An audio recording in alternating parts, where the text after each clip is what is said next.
এটা বুঝে আসছে প্রত্যেকের? আচ্ছা, তাহলে এই হলো আমার বর্ডার, ঠিক আছে। তো এগুলা বাকিটা দেখবেন, এটা আমি একটা গ্রুপে দিয়ে দিব স্ক্রিনশটটা, এগুলো কয়টা আছে, ঠিক আছে, এগুলো দেখবেন। এখন আমি হিডেনটা ইউজ করি, হিডেন হিডেন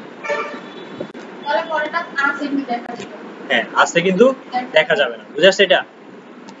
আচ্ছা, এটা গেল আমার বর্ডার, হিডেন হিডেন।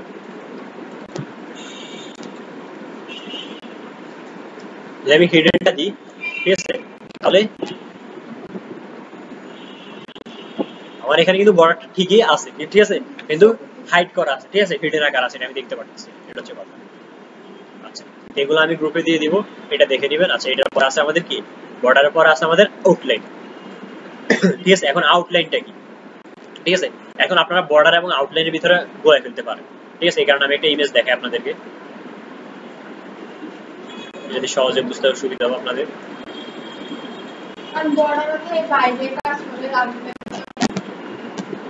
এখন খেয়াল করেন, এতটুকু হচ্ছে আপনার কি, এখানে হচ্ছে কন্টেন্ট, মানে আপনি এটা কন্টেন্টের ভিতরে কি যে লেখা বা ইমেজ যাই রাখেন, ঠিক আছে, সকল কিছুর মধ্যে কি বর্ডারটা কাজ করে, ঠিক আছে। তো এরপরে যে অংশটা, এটা হচ্ছে কি থাকে আমাদের, বর্ডার থাকে, ঠিক আছে।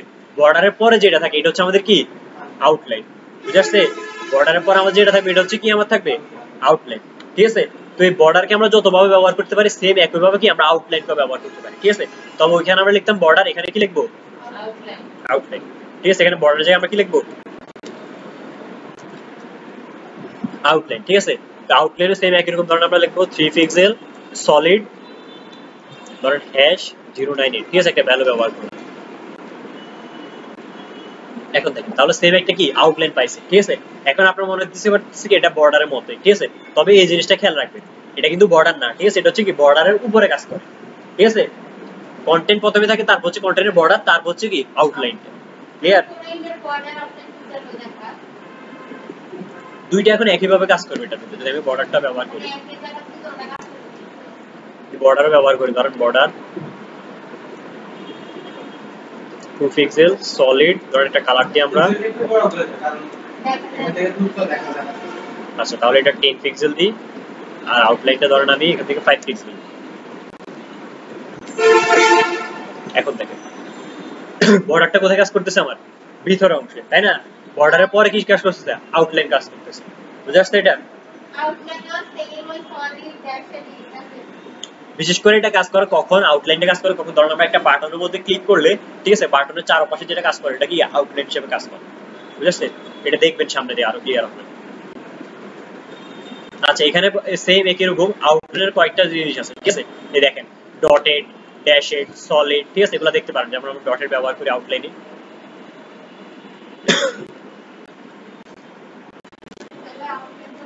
ডটেড হয়ে গেছে, ঠিক আছে। এখানে একটা পিক্সেলটা আমি একটু বাড়াই দিই, 15 পিক্সেল যদি আমি করে দিই, দেখেন বুঝেছে, ডটেড, ডটেডের পরে কি আছে এখানে, ড্যাশেড, ঠিক আছে। আমি ড্যাশেডটা ব্যবহার করি, দেখাচ্ছি, বুঝেছে, ড্যাশেড। তাহলে কি বলছেন, রো,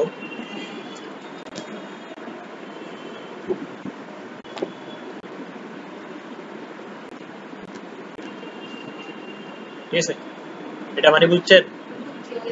হ্যাঁ, একটার উপর আরেকটা পার্টিশন করে, এগুলো একটু দেখবেন, ঠিক আছে। হচ্ছে কি আমার কি ছিল, বর্ডার এবং আউটলাইন।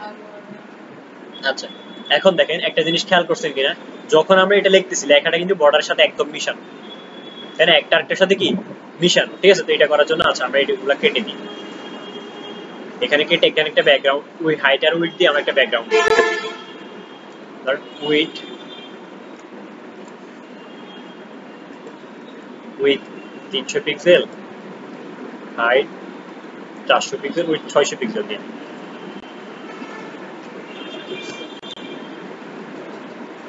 এখন দেখেন সেটা একটা ব্যাকগ্রাউন্ড কালার দিয়ে, ব্যাকগ্রাউন্ড হ্যাশ। আচ্ছা, এখন খেয়াল করেন, আমি যে এখানে একটা ব্যাকগ্রাউন্ড দিলাম, ঠিক আছে, ব্যাকগ্রাউন্ড নেওয়ার পর এখন দেখেন আমার ইমেজটা কিন্তু একদম একদম কর্নার থেকে শুরু হয়েছে লেখাটা, তাই না? কিন্তু এখন আমি যদি ইমেজটাকে ধরুন আমি বরাবর চাইতেছি, আমি চাইতেছি একটু সরে আসুন, তাহলে এখন আমি কি কি ব্যবহার করতে পারি, আমরা যখন লেখালেখি করি তখন আমরা কিন্তু কি ব্যবহার করি, মার্জিন ব্যবহার করি, তাই না? মার্জিন ব্যবহার করি না আমরা? ঠিক আছে, আমরা যদি এখানে দেখেন কিছু মার্জিন দিয়ে দিই, লেফট সাইডে যদি ধরেন কিছু মার্জিন দিয়ে দিই, তাহলে কি আমার লেখাটা এদিকে চলে আসবে না? এটা হবে না? তো সেম একই কাজটাই আমরা এখানে করবো। আমরা শুধু এখানে কি করে দিব, পি ট্যাগটা ধরে এটার ভিতরে কি করে দিব, মার্জিন দিয়ে দিব। পি ট্যাগটা ধরে এটার ভিতরে কি করতেছি, মার্জিন লেফট, মার্জিন লেফট দিতেছি। ঠিক আছে, ধরুন মার্জিন লেফট এখানে আমি 30 পিক্সেল দিলাম। তাহলে কি লেফট কোন দিক, এদিকটা লেফট না? তাহলে এখান থেকে কত পিক্সেল সরে আসবে, সে 30 পিক্সেল সরে আসবে। এখন দেখেন তাহলে সে কি করছে, 30 পিক্সেল এখান থেকে সরে আসছে, বুঝে আসছে এটা? তারপরে এখন যদি আমি উপর থেকে সরাইতাম, তাহলে এখানে কি ব্যবহার করবো আমি, মার্জিন টপ। ঠিক আছে, মার্জিন টপ ধরুন আমি এখানে দিলাম 40 পিক্সেল। এখন দেখেন তাহলে কি কোথায় গেছি আমি, আচ্ছা পিটাকে দেওয়ার সাথে দেখে দেখেন ডিপটাকে সে শুধু নামায় নিয়ে আসছে। ঠিক আছে, কারণ এখানে ডিপে সে ডিপটাকে নামায় নিতেছে।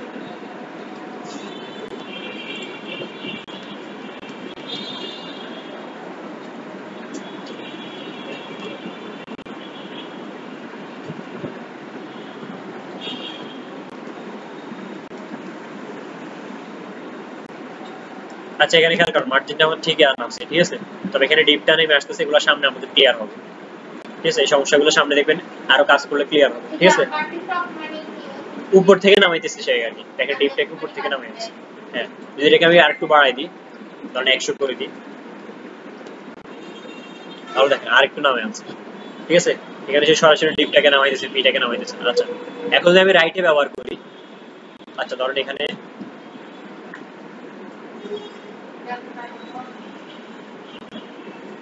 ধরেন এটা আমি একটু বাড়াইতেছি, 100 করলি, লেফট থেকে 100 করলাম, তাহলে কি এটা অনেকটা এদিকে আসছে না? এখন ধর আমি চাইছি রাইট থেকে এটা একটু সরবে, কোন দিক থেকে, রাইট থেকে, তো আমি এখানে দিচ্ছি মার্জিন রাইট। তাহলে এখান থেকে ধর 50 পিক্সেল, এখন এটা কি হবে, রাইট থেকে 50 পিক্সেল সরছে, কিন্তু এখানে আমরা বুঝতেছি না। ঠিক আছে, কারণ এখানে আমাদের কি কোনো কন্টেন্ট নাই।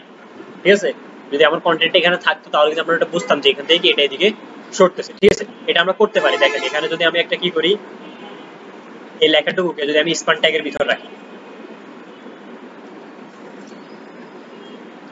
ঠিক আছে, এই লেখাটুকু কি করলাম, স্প্যান ট্যাগের ভিতর রাখলাম। এখন স্প্যান ট্যাগের ভিতর রাখি, স্প্যান ট্যাগ কিন্তু আমি মার্জিন রাইট দিই।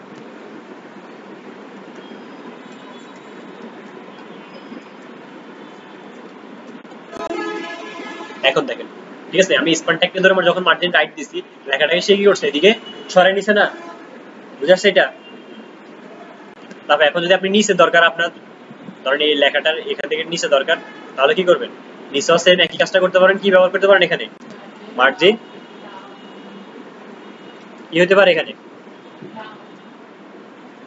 নিচকে কি বলি আমরা, মার্জিন বটম। কি বটম, বটম, বটমে গিয়ে ধরেন এখান থেকে আমি কি 100 পিক্সেল ব্যবহার করতে পারি। এখন অলরেডি এখানে দেওয়া আছে, ঠিক আছে, এখানে বুঝবো না কিন্তু আমরা, সেটা বুঝাইতেছি।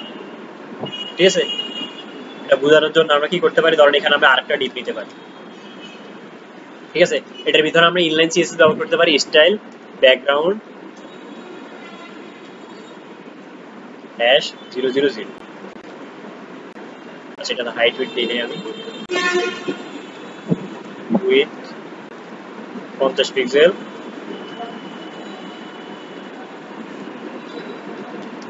Height 50 pixel. ঠিক আছে, আমি এই ডিপটাকে আনছি, বুঝেছে? যদি এটা আমার এখানে থাকতো, এটা কি করতে পারতাম, আমি এখানে নিয়ে আসতে পারতাম। ঠিক আছে, মার্জিন বটম দিয়ে, মানে নিচ থেকে এটা পাবে। ঠিক আছে, দেখেন এটা এখন কোথায় চলে আসছে, এটা উপরে চলে আসছে। ঠিক আছে, এটা হচ্ছে এটার কাজ, মার্জিনটা। এখন বুঝে আসছে মার্জিনটা, বুঝে আসছে? তাহলে কি মার্জিন আমরা কয়ভাবে ব্যবহার করতে পারি, 4 দিকে ব্যবহার করতে। ঠিক আছে, margin left, margin top, right, bottom. ঠিক আছে, তো এই 4টা কাজকে আমরা একটা প্রপার্টির মাধ্যমে ব্যবহার করতে পারি। হ্যাঁ, একটা ভাবে লিখতে পারি শুধু মার্জিন দিয়ে। ঠিক আছে, যখন আমি শুধু মার্জিন ব্যবহার করব, ঠিক আছে, তাহলে এখানে প্রথম পিক্সেল, ধরুন প্রথমটা হচ্ছে কি আমার লেফটে 10 পিক্সেল পাবে। ঠিক আছে, তারপর হচ্ছে কি আবার টপে পাবে ধরেন 20 পিক্সেল। ঠিক আছে, প্রথমটা হচ্ছে কি লেফটের পরে কি টপ। ঠিক আছে, টপের পরে কি রাইট। ঠিক আছে, রাইটে 30 পিক্সেল, তারপর হচ্ছে কি বটম, বটমে কি 50 পিক্সেল।